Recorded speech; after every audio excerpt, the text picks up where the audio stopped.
सभी को नमस्कार। आज हम ज्योग्राफी का लेसन है बंदरगाह के बारे में अध्ययन करेंगे। बंदरगाह जो है उसको पत्तन भी कहते हैं। ये जलीय परिवहन का एक स्थान होता है जहाँ पर माल को लादा जाता है और उतारा जाता है। इससे विदेशी व्यापार होता है। अब देखते हैं भारतीय बंदरगाहों के बारे में कैसे क्या है। देखो, भारत के प्रमुख बंदरगाह समुद्री पत्तन, इसको समुद्री पत्तन बोलते हैं, पोर्ट बोलते हैं। पत्तन वैसे दो प्रकार के होते हैं। एक एयरपोर्ट होता है जो देश के आंतरिक भागों में स्थित होते हैं, वो एयरपोर्ट होते हैं। जबकि समुद्र के तट के ऊपर जो पोर्ट होते हैं वो जलीय पत्तन कहलाते हैं, उसको बंदरगाह कहते हैं। मैंने बताया कि बंदरगाह वह स्थान समुद्र के तट के पास जहाँ पर माल को लादा जाता है और उतारा जाता है, वो स्थान बंदरगाह कहलाता है। भारत में 13 बड़े बंदरगाह हैं। पूरे भारत में 13 बड़े बंदरगाह हैं। आपको पता है, मैंने पहले वाले लेसन में पढ़ाया था कि भारत की जो समुद्री तट रेखा है वो 7516.6 किलोमीटर है। यानी कि यहाँ से लेकर के और यहाँ से चलेंगे अपन कच्छ की खाड़ी से, और यहाँ से लेकर के यहाँ तक हमारी जो तट रेखा है वो 6100 किलोमीटर है। और जो आपके द्वीप समूह हैं उनको मिला करके सारी देश की जो तटीय रेखा बनती है वो 7516.6 किलोमीटर हमारी तट रेखा है। तो इस तट रेखा के ऊपर बंदरगाह स्थित हैं। देश में 13 बड़े बंदरगाह हैं और 187 छोटे बड़े बंदरगाह हैं। इसके बारे में एक बात बता देता हूँ आपको कि जो बड़े बंदरगाह हैं वो केंद्र सरकार के अंतर्गत आते हैं। इनका ऊपर जो नियंत्रण होता है बड़े बंदरगाहों पर केंद्र सरकार का होता है। जबकि जो छोटे बंदरगाह हैं 187, इन बड़े बंदरगाहों के अतिरिक्त कुछ छोटे बंदरगाह हैं, उनकी संख्या 187 है। इनके ऊपर केंद्र सरकार और वहाँ की जो राज्य सरकार होती है, स्टेट गवर्नमेंट है, उनका नियंत्रण होता है। किसके ऊपर? छोटे बंदरगाहों के ऊपर। बड़े बंदरगाहों पर केंद्र सरकार का नियंत्रण होता है, ये ध्यान रखना आपने। अब हम चलते हैं हमारे जो बंदरगाह हैं कौन कौन से कहाँ पर हैं, उनकी क्या क्या विशेषताएं हैं। बिल्कुल अच्छी प्रकार से इसका अध्ययन करेंगे। बहुत ही अच्छा लेसन है। हर एक परीक्षाओं में आता है, चाहे आपका सीटेट हो या आरटेट हो या सीजीएल की परीक्षा हो, यूजीसी नेट में भी 1% जरूर आता है यहाँ से। तो आप अच्छी प्रकार से ध्यान से इसको आपने समझना है। देखो, यहां से लेकर के यहां तक हमारा पश्चिमी तटीय पट्टी है। यहां से लेकर के अपन चलेंगे यहां तक, ये पश्चिमी तटीय पट्टी है भैया। और यहां से लेकर के यहां तक हमारी पूर्वी तटीय पट्टी है। तो हमारे कुल 13 बड़े बंदरगाह हैं, जिसमें से 6 पश्चिमी तट के ऊपर हैं और 6 पूर्वी तट के ऊपर हैं, 12। और एक बंदरगाह हमारा अंडमान निकोबार द्वीप समूह पर स्थित है। तो इस प्रकार भारत के 13 बड़े बंदरगाह हैं। इनके बारे में देखते हैं। देश का 95% जो व्यापार होता है विदेशों से आयात निर्यात किया जाता है, तो इन्हीं बड़े बंदरगाहों के द्वारा होता है। पहला जो बंदरगाह है, ये मैं पश्चिमी तट की बंदरगाह बताता हूं आपको, और ये पूर्वी तट की बंदरगाह है। ये पश्चिमी तट की हैं, ये पूर्वी तट की हैं। पश्चिमी तट की पहली जो बंदरगाह है कांडला। देखो, इसके बारे में समझो क्या है कांडला, इसके क्या क्या विशेषताएं हैं, यहाँ से क्या होता है, क्यों बना ये बंदरगाह। देखो, ये कांडला जो बंदरगाह है, कांडला गुजरात में है। पहली बात तो प्रश्न आता है कि कांडला बंदरगाह किस राज्य में है? गुजरात में। आपने ध्यान रखना है, गुजरात राज्य में है भैया। दूसरा प्रश्न आता है कांडला बंदरगाह किस खाड़ी के ऊपर है? तो ये कच्छ की खाड़ी है भैया, ये ध्यान रखना, ये कच्छ की खाड़ी है। यहां पर कांडला बंदरगाह स्थित है। कांडला बंदरगाह गुजरात राज्य में है, कच्छ की खाड़ी पर स्थित है। कांडला बंदरगाह क्यों बनाया? जब भारत और पाकिस्तान का विभाजन हुआ तो यहाँ कराची बंदरगाह थी। कौन सी बंदरगाह थी? कराची बंदरगाह पाकिस्तान में चली गई भैया। किस में चली गई? पाकिस्तान में। और कराची बंदरगाह पाकिस्तान में जाने से हमारी जो बंदरगाहें थी उत्तर भारत की, जो वो पाकिस्तान में कराची चलेगी, तो यहाँ का जो आयात निर्यात हमारा उसमें बाधा आ गई। इसलिए हमने कच्छ की खाड़ी के ऊपर गुजरात में कांडला बंदरगाह की स्थापना करनी पड़ी। तो ये ध्यान रखना है कि कांडला बंदरगाह की स्थापना क्योंकि पाकिस्तान में कराची बंदरगाह चली गई थी, इसलिए कांडला बंदरगाह किस राज्य में है? गुजरात में है। किस खाड़ी पर है? कच्छ की खाड़ी पर है। अब इससे क्या आयात निर्यात करते हैं, देखो कांडला बंदरगाह से हमारा जो इस क्षेत्र का गुजरात का जो सूती वस्त्र है इसका निर्यात करते हैं और दूसरे देशों से उर्वरक मंगाते हैं हम, फर्टिलाइजर जो होता है वो दूसरे देशों से यहाँ से कांडला बंदरगाह पर आता है जिससे देश के आंतरिक भागों में चला जाता है। कांडला बंदरगाह देश की एकमात्र श्वसन यानी कि या एकमात्र ऐसी बंदरगाह है जो जिसके दूसरे देशों का कोई भी जलयान यहाँ आकर के निर्यात कर सकता है, सामान को यहाँ भारत में भेज सकता है, एकमात्र ऐसी बंदरगाह कांडला है। अब दूसरी बंदरगाह हम देखते हैं कौन सी है, मुंबई।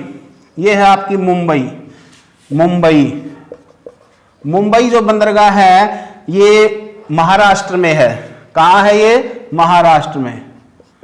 महाराष्ट्र में है मुंबई बंदरगाह, महाराष्ट्र स्टेट में है। पहला प्रश्न तो ये है कि महाराष्ट्र, मुंबई किस राज्य में है, महाराष्ट्र में है। दूसरा प्रश्न ये है कि देश की सबसे बड़ी बंदरगाह है मुंबई।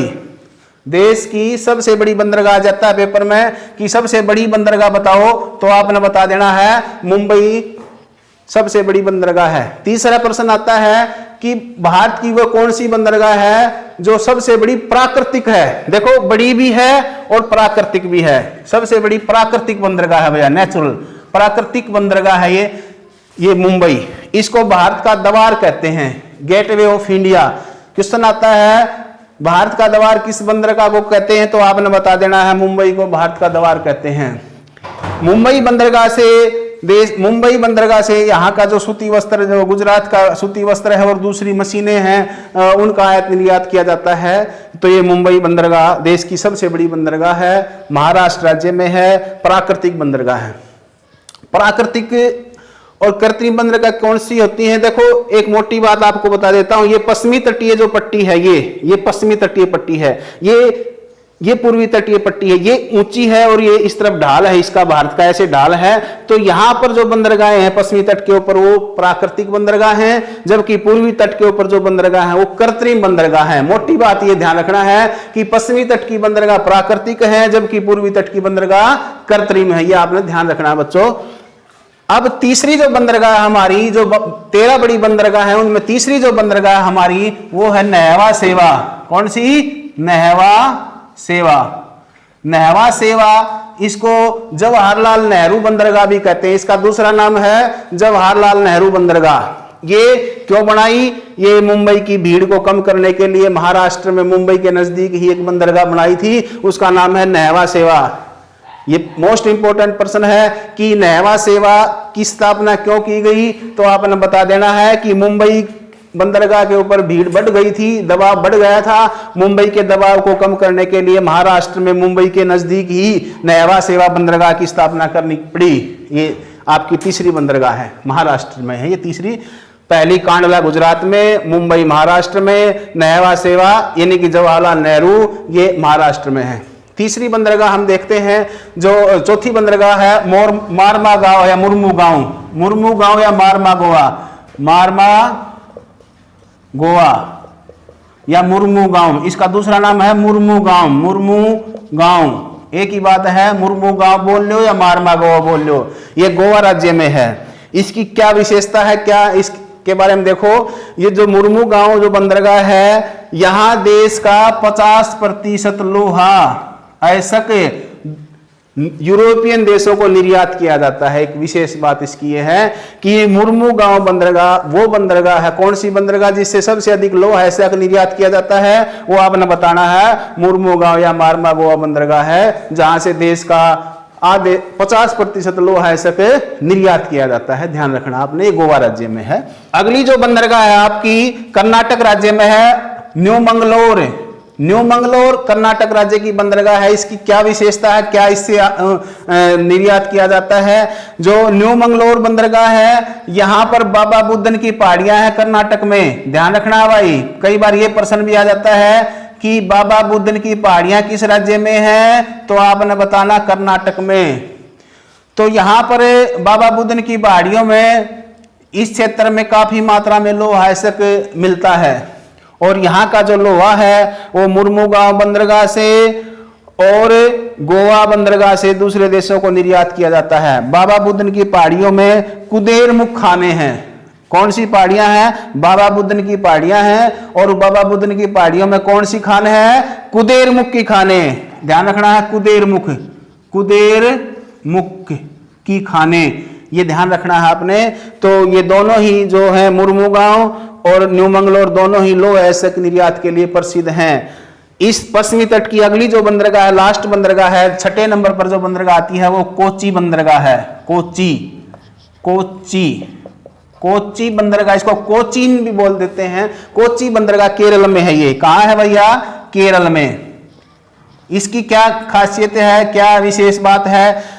देखो, पहले सभी को पता होना चाहिए कि जो हमारा ये केरल जो स्टेट है, ये केरल राज्य है, ये देश में सबसे अधिक मसाले उत्पादन करता है। सबसे अधिक मसाले कहाँ पैदा होते हैं भारत में? केरल में होते हैं भाई, ध्यान रखना है तुमने। तो केरल राज्य के जो मसालों का निर्यात के लिए कोची प्रसिद्ध है। कोची एक जलयान बनाने के लिए भी ये बंदरगाह प्रसिद्ध है। दूसरी विशेषता क्या है? यहाँ जलयान भी बनाए जाते हैं। यहाँ नेवी वालों के लिए, नौसेना वालों के लिए यहाँ पर क्या है? यहाँ पर उनकी ट्रेनिंग सेंटर भी है कोची में। और कोची के बारे में खास विशेष बात और बताता हूं मैं आपको कि जो कोची बंदरगाह है ये एक अनूप झील के ऊपर है।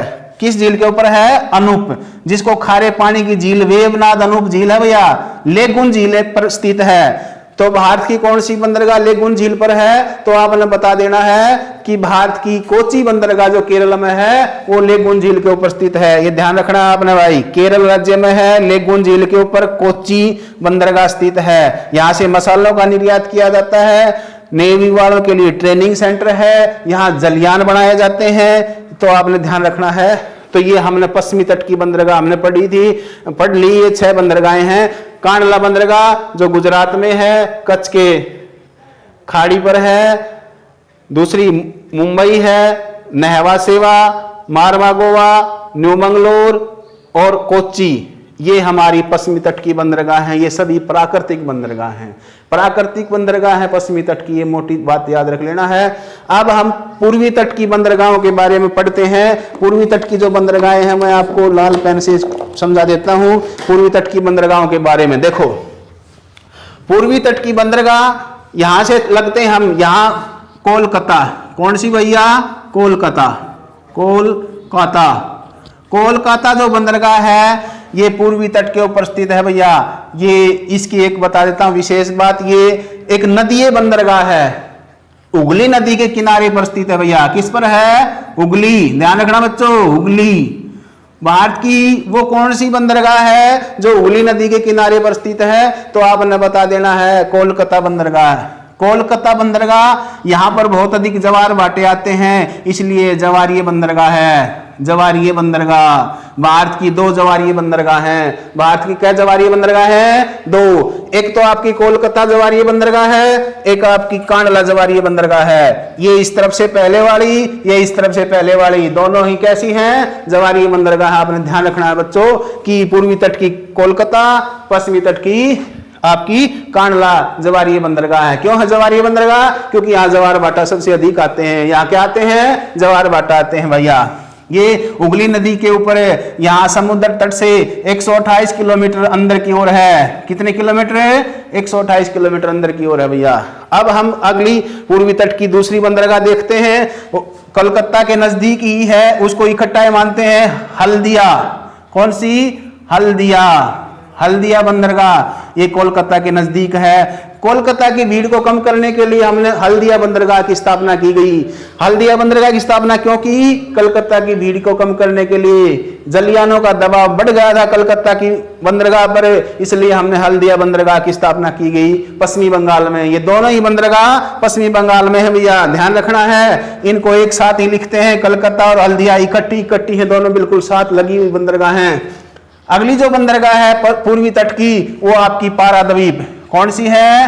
पारादीप बंदरगाह। ध्यान रखना आपने, पारादीप उड़ीसा राज्य में है। कौन से राज्य में है? उड़ीसा में। ध्यान रखना बच्चों, पारादीप कौन सी बंदरगाह? पारादीप। उड़ीसा में एकमात्र बंदरगाह उड़ीसा की पारादीप बंदरगाह है। यहाँ से क्या है इसकी विशेष बात ऐसी क्या है? उड़ीसा राज्य के इस क्षेत्र का जो लोहा अयस्क है उसका निर्यात किया जाता है पारादीप बंदरगाह से। ये आपकी उड़ीसा राज्य की बंदरगाह है। अगली जो बंदरगाह आपकी पूर्वी तट की विशाखापट्टनम, बहुत जबरदस्त विशेष बात है विशाखापट्टनम के बारे में। विशाखापट्टनम कहाँ है? आंध्र प्रदेश में। कहाँ बच्चों? विशाखापट्टनम आंध्र प्रदेश में बंदरगाह है विशाखापट्टनम। विशाखापट्टनम की विशेष बातें क्या हैं? विशाखापट्टनम देश की क्या है? एक सतल अवरुद्ध बंदरगाह है। कैसी बंदरगाह है? सतल अवरुद्ध। सतल अवरुद्ध बंदरगाह क्या होती है? सतल अवरुद्ध बंदरगाह यानी कि जो सतल से तीन तरफ से ऐसे घिरी हुई हो, और देश की सबसे गहरी बंदरगाह भी है भैया ये। देश की सबसे गहरी बंदरगाह कौन सी बंदरगाह है? विशाखापट्टनम बंदरगाह। कौन से राज्य में है? आंध्र प्रदेश राज्य में। ध्यान रखना बच्चों, विशाखापट्टनम किस राज्य की बंदरगाह है? आंध्र प्रदेश की। इसकी खास बात और बताता हूं आपको। यहाँ छत्तीसगढ़ में बेलाडीला खाने हैं भैया। छत्तीसगढ़ में कौन सी खाने हैं? बेलाडीला। बेलाडीला बेलाडीला की खाने हैं छत्तीसगढ़ में। उन बेलाडीला की खानों से क्या होता है? इस विशाखापट्टनम बंदरगाह से जापान को लोहा निर्यात कर दिया जाता है। जापान को लोहा किस बंदरगाह से निर्यात करते हैं? विशाखापट्टनम बंदरगाह से। कहां से? विशाखापट्टनम बंदरगाह से। किन खानों का? छत्तीसगढ़ की बेलाडीला की खानों का। ये ध्यान रखना है, मोस्ट इंपोर्टेंट प्रश्न है ये। नेट में आया हुआ प्रश्न है, यूजीसी नेट ने इसको प्रश्न को कई बार रिपीट किया है। ध्यान रखना है कि बेलाडीला की खानों का लोहा ऐसा किस बंदरगाह से निर्यात किया जाता है? विशाखापट्टनम बंदरगाह से। ये ध्यान रखना आपने। अगली जो बंदरगाह आपकी, वो आपकी एन्नौर। कौन सी है? एन्नौर। एन्नौर जो है वो आपकी तमिलनाडु की बंदरगाह है। एन्नौर एकमात्र भारत की ऐसी बंदरगाह है जो प्राइवेट हाथों में चली गई है। कहां चली गई है? ये प्राइवेट। ये प्राइवेट बंदरगाह है देश की। बाकी देश की सारी सार्वजनिक क्षेत्र की बंदरगाह हैं, केंद्र सरकार का नियंत्रण है। लेकिन एन्नौर ऐसी बंदरगाह एकमात्र जो तमिलनाडु में है और जो प्राइवेट सेक्टर में चली गई है। ये ध्यान रखना आपने। एन्नौर बंदरगाह क्यों बनाई गई? यहाँ इसके नजदीक चेन्नई बंदरगाह है। कौन सी बंदरगाह? चेन्नई। इस चेन्नई बंदरगाह की भीड़ को कम करने के लिए एन्नौर बंदरगाह बनाई गई है। ध्यान रखना आपने ये प्रश्न कि एन्नौर बंदरगाह क्यों बनाई? चेन्नई की भीड़ को कम करने के लिए बनाई गई है। अब चेन्नई बंदरगाह के बारे में देखते हैं। चेन्नई बंदरगाह देश की सबसे पुरानी बंदरगाह है। Very good. देश की सबसे पुरानी बंदरगाह पूछ ले तो कौन सी बताओगे आप? चेन्नई बंदरगाह। चेन्नई बंदरगाह एक कृत्रिम बंदरगाह है। कैसी बंदरगाह है? कृत्रिम। ये जो बंदरगाहें हैं ये सारी कृत्रिम बंदरगाह हैं। ये बंदरगाह कैसी हैं? कृत्रिम।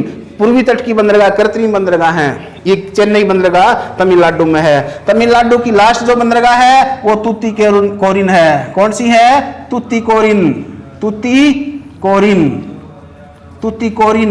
तुतीकोरिन जो है वो तमिलनाडु की बंदरगाह है। ये देश के सबसे दक्षिणतम स्थान पर स्थित है। इस बंदरगाह से ऑस्ट्रेलिया को, श्रीलंका को, देश के विश्व दुनिया के दक्षिणी जो देश लगते हैं उनसे आयात निर्यात किया जाता है। वो तुतीकोरिन बंदरगाह है। भारत की ये जो बंदरगाह मैंने आपको बताई, ये 6 बंदरगाह पश्चिमी की, 6 बंदरगाह पूर्व की। एक 13वीं जो बंदरगाह है, लास्ट जो बंदरगाह है, वो मैं आपको बताता हूं। वो इस मुख्य भूमि पर न होकर के कहां है बच्चों? वो हमारे अंडमान निकोबार द्वीप समूह पर है। कहां है? ये अंडमान निकोबार द्वीप समूह है। इस अंडमान निकोबार द्वीप समूह पर एक बंदरगाह है, उसका नाम है विशाखापट्टनम। कौन सी? सॉरी, ये आपकी पोर्ट ब्लेयर। कौन सी है? पोर्ट ब्लेयर जो अंडमान निकोबार द्वीप समूह की राजधानी भी है। ध्यान रखना है। पोर्ट ब्लेयर कहां है? अंडमान निकोबार द्वीप समूह पर है। ये 13वीं बंदरगाह है। कौन सी बंदरगाह बच्चों? 13वें स्थान पर है। ये कब बनी थी? ये प्रश्न आता है। ये दिल्ली पुलिस में आया था ये प्रश्न कि पोर्ट ब्लेयर की स्थापना कब हुई, कब बनाई गई? 2010 में ये बंदरगाह बनाई गई। कब बनाई थी? 2010 में। ये मैंने देश की जो 13 जो बंदरगाह थी आपको मैंने बताई, इनके बारे में फिर एक बार फिर बता देता हूं। पश्चिमी तट के ऊपर 6 बंदरगाह हैं, पूर्वी तट के ऊपर 6 बंदरगाह हैं। देख लीजिए, ये कांडला बंदरगाह गुजरात में है, एक जवारी बंदरगाह है, कच्छ की खाड़ी के ऊपर बंदरगाह है। आपकी कराची बंदरगाह पाकिस्तान में चली गई, इसलिए हमने इस बंदरगाह की स्थापना की। ये आपकी दूसरे पर मुंबई है, देश की सबसे बड़ी प्राकृतिक बंदरगाह है। इसको भारत का द्वार कहते हैं। फिर आपकी नहवा सेवा है, मुंबई के नजदीक है, जिसको जवाहरलाल नेहरू बंदरगाह कहते हैं। ये मुंबई की भीड़ को कम करने के लिए बनाई गई है। फिर आपकी मारवा गोवा जो गोवा में है, देश का 50% लोह आयस्क विदेशों को यहीं से निर्यात किया जाता है। फिर आपकी है न्यू मंगलोर जो कर्नाटक राज्य में है, बाबा बुदन की पहाड़ियों में कुदेरमुखी खान से यहाँ लोह आयस्क निर्यात किया जाता है। फिर आपकी केरल में है कोची, यहाँ से यहाँ पर ये अनूप झील के ऊपर है, ये नेवी वालों के लिए यहाँ प्रशिक्षण केंद्र है, ये ध्यान रखना आपने, कोची केरल में है। और फिर इस तरफ की आपकी कोलकाता, हुगली आपकी, फिर आ जाएगा विशाखापट्टनम, ये पारादीप उड़ीसा की विशाखापट्टनम, फिर आपका इन्नौर, फिर चेन्नई, और लास्ट की आपकी कौन सी है इस तट के ऊपर है, तुतीकोरियन और पोर्ट ब्लेयर जो आपके अंडमान निकोबार द्वीप समूह पर है। ये 13वीं बंदरगाह है, ये 2010 में बनी थी। तो ये भारत की 13 जो बंदरगाह मैंने मुख्य बंदरगाह करवाई, इनको आपको ध्यान से अच्छी प्रकार मेरे हिसाब से समझ में आ गया होगा। यदि आपको अच्छा लगा, वीडियो अच्छा लगा, तो आप इसको लाइक करो, ज्यादा से ज्यादा शेयर करो। धन्यवाद। जय हिंद, जय भारत।